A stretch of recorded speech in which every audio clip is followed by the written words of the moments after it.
ನಮಸ್ಕಾರ, welcome back to Bigg Boss ಯುವಕರ್ ಕಾಮನ್ ಮಾಡಿ ಯೂಟ್ಯೂಬ್ ಚಾನಲ್. ನಾನು ನಿಮ್ಮ ಪ್ರೀತಿಯ ಮಮತಾ ದಿವಾಕರ್. ನಾನು ಇವಾಗ ಬಂದಿರೋ ಜಾಗ ನಿಮ್ಗೆ ಆಲ್ರೆಡಿ ಗೊತ್ತಿದೆ, ಮುಕ್ತಿನಾಗ ಟೆಂಪಲ್. ಈ ದೇವಸ್ಥಾನದ ವಿಶೇಷ ಏನಪ್ಪಾ ಅಂದ್ರೆ 1999ರಲ್ಲಿ ದೇವಸ್ಥಾನ ಸ್ಥಾಪನೆ ಆಗುತ್ತೆ. ಸುಬ್ರಹ್ಮಣ್ಯ ಶಾಸ್ತ್ರಿ ಅನ್ನೋರಿಗೆ ಕನಸಲ್ಲಿ 16 ಅಡಿ ನಾಗರಾವು ಬಂದಿರತ್ತಂತೆ. ಹಾವು ಬಂದು ಹೇಳತ್ತಂದ್ರೆ ಅಪ್ಪ ಹಾವು ಅಂತಂದಿದ ತಕ್ಷಣ ಮೈಯೆಲ್ಲ ಜುಮ್ಮನತ್ತೆ. ಬಟ್ ಕನಸಲ್ಲಿ ಹಾವು ಬಂದವ್ರಿಗೆ ಹೇಳ್ತಂತೆ ನನಗೆ ಒಂದು ಜಾಗ ಸ್ಥಾಪನೆ ಮಾಡ್ಕೊಡು ಅಂತ. ಆ ಸ್ಥಾಪನೆ ಮಾಡಿರುವಂತ ಜಾಗನೇ ಮುಕ್ತಿನಾಗ.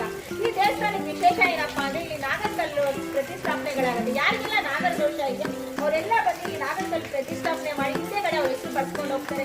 ಮತ್ತೆ ಅವಾಗ ಬಂದು ಅಭಿಷೇಕಗಳು ಮಾಡ್ತಾರೆ. ಇಲ್ಲಿ ಬಂದು ವಿಶೇಷ ಅಂದ್ರೆ ನಾಗಾಷ್ಟಮಿಯಲ್ಲಿ ಸಿಕ್ಕಾಪಟ್ಟೆ ಅದ್ದೂರಿಯಾಗಿ ಮಾಡ್ತಾರೆ, ತುಂಬಾ ಚೆನ್ನಾಗಿದೆ. ಈಗ ಅವರ ವೈಫ್ ಆದ ಧರ್ಮಾಧಿಕಾರಿಗಳಾದ ಗೌರಿಯಮ್ಮ ಅವರು ಇಲ್ಲಿ ಬಂದಿರ್ತಾರೆ. ಸೊ ಈ ದೇವಸ್ಥಾನದ ವಿಶೇಷ ನನಗೆ ಗೊತ್ತಿರೋ ಮಟ್ಟಕ್ಕೆ ಇಷ್ಟ. ಈ ವಿಡಿಯೋ ನಿಮ್ಗೆ ಇಷ್ಟ ಆದರೆ ಲೈಕ್ ಮಾಡಿ, ಸಬ್ಸ್ಕ್ರೈಬ್ ಮಾಡಿ.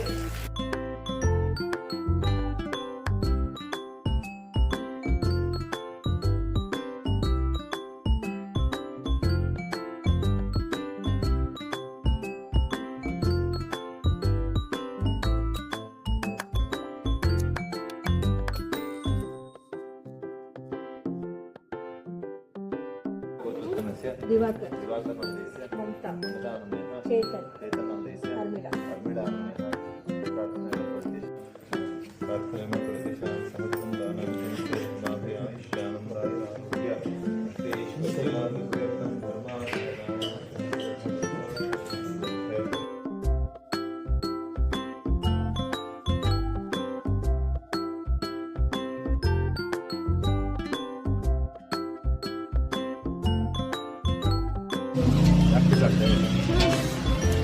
ಬಿಸಿ ಬಿಸಿಲಿದೆ, ಬಟ್ ಚೆನ್ನಾಗಿದೆ.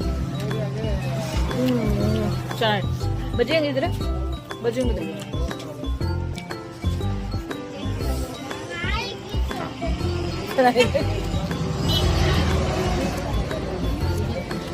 ನೋಡಿ, ಮುಕ್ತಿನಾಗ ಹೋಗೋ ಆನ್ ದ ವೇಲಿ ಬಿಸಿ ಬಿಸಿ ಬಜ್ಜಿ ತಿಂದ್ವಿ. ಸೊ ಲೈಟ್ ಆಗಿ ಏನೋ ಸ್ನಾಕ್ಸ್ ತಗೊಳ್ಳೋಣ, ಬಟ್ ಸೌದೆ ಎಲೆ ಮಾಡಿದಂತ ಬಜ್ಜಿ ಸಿಕ್ಕಾಪಟ್ಟೆ ಚೆನ್ನಾಗಿತ್ತು. ಬಿಸಿಲಿಗೂ ಬಿಸಿಲಿಗೂ ಬಿಸಿ ಬಿಸಿ ಬಜ್ಜಿ ಒಳ್ಳೆ ಎಕ್ಸ್ಪೀರಿಯನ್ಸ್.